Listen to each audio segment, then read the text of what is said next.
Hello, I'm Angelica, and I am an advocate for the sacred female polarity of God. Today my video is going to be much shorter than my first video, and it's going to focus on the metaphysical consequences of male circumcision in our society.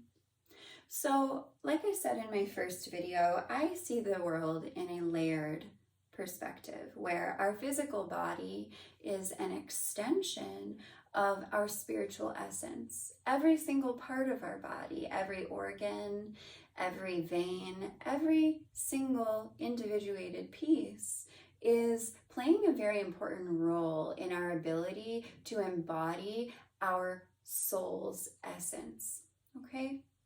And in the Western world, in North America, it has become normalized to take a scalpel to baby boys' penis, foreskin, in the first week of their life and remove it and pretend that this has no long-term negative consequences whatsoever, okay?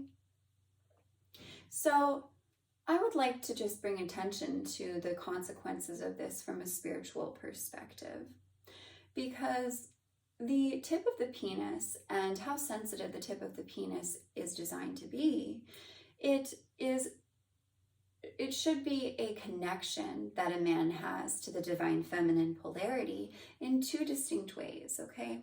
One way is that this is quite literally a man's access to the female body, to the cervix, the womb, the vaginal walls. This should be a man's number one tool of exploration to understand the feminine polarity and his relationship to it.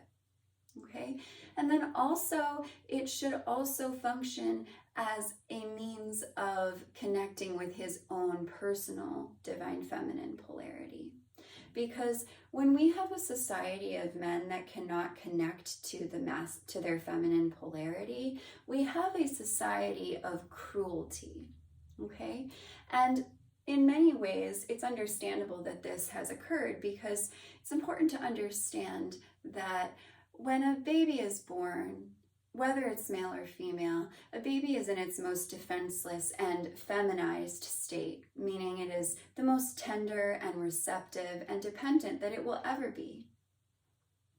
And because men must become men through trial and error and forging their own path in a way that women are not obligated to do, the female polarity does experience just as much challenge and maturing experiences as the male polarity, but our womanhood doesn't have to be earned the way that men are earning their manhood, because the female polarity becomes able to play its role in the family unit from a very young age that is not based on any form of personal assertion, okay? So in the past, we've really overlooked the importance of making sure that the boy child is preserved in his essential feminine state, so that when he is older, he can be chivalrous and not an orc. So there's two ways that this should be a connection to his feminine polarity, okay? Quite directly, his relationship with the female body should be illuminated through the energetic information that should be able to be absorbed and sensed by the tip of the penis. And then also the sensation that occurs in the tip of the penis should also be alerting a man to his essential feminine polarity that allows him to actually feel sensation and not just be a mechanical, computerized being, okay? So when we have taken a baby boy in his most defenseless state, and we have taken a scalpel to one of the most sensitive pieces of tissue in his entire body, we're creating two negative consequences here. We're causing a dissociation from the part of the body, and we are causing a numbing in this part of the body.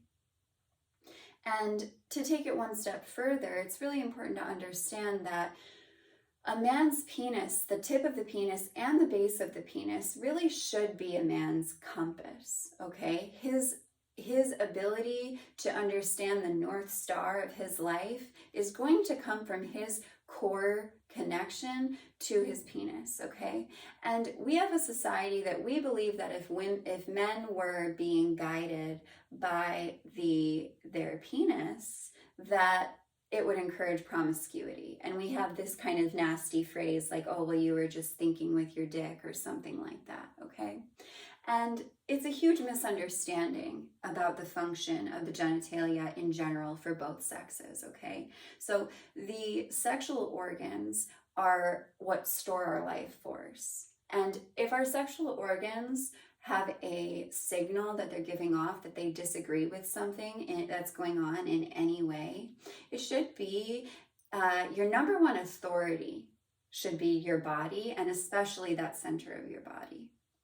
So what we've created is a situation where men are not able to contact the energy flow that should occur to create their compass that should be communicating with them through the base of the penis and the tip of the penis. And it's a very clear energetic pathway. It's a meridian, that there are many meridians that run through the body and from through the genitalia.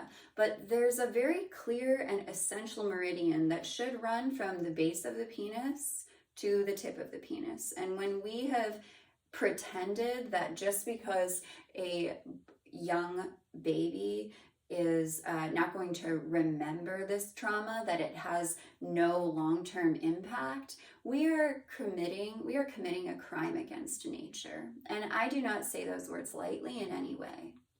So the fact that this has been normalized is really a testament to how disconnected we are from our soulful essence. So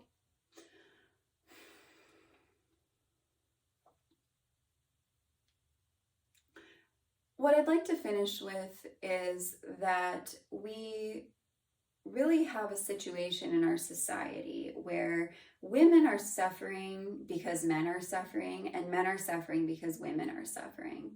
And you can analyze and pick apart the geopolitical aspect of the situation all you want, but when it comes down to it, our experiences as children and our experience as babies, it really does set up the stage for our future. And this is in no way intended to talk about, just say that, any man who is circumcised is irreversibly damaged. No, I do not mean that. I don't want to give that impression. But it's really important that we acknowledge that as we accepted this Newtonian model of physics where everything is just like broken apart into several different pieces and terminologies, we have lost our unification between the soul and the body and all of the pathways in between, okay? So I really encourage everybody, men and women, to trust that if they were in their most angelic state, that they would be full of sex energy, and that sex energy would be directed in a way that is wholesome and not hurtful. Okay? Thank you.